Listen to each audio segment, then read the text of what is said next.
आतमध्ये असताना आणि आग काढवली, ह्याला अक्कल नाहीये. तिला जर का काही झालं ना, लक्षात ठेव, सर्वात आधी मी तुझा जीव घेईन. तुला अक्कल नाहीये. हा तुझाच प्लॅन होता ना. तुझ्या नादाला लागून, तुझ्या ओव्हर कॉन्फिडन्स मध्ये हे लोकांना धडधडे धडधडे मी करायला लागलो. काय गरज होती हे सगळं करायची?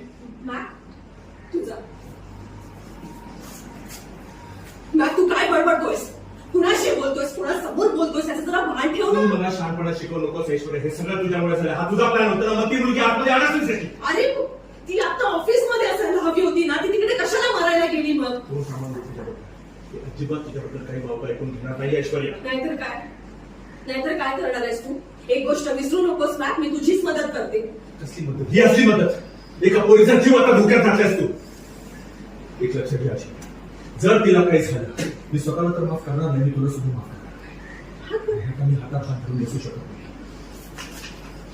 नाही. मॅक असं कसं बोलू शकतो हा माझ्याशी? मुस्लिम मुलीच्या प्रेमात इतका वेडा झालाय की हा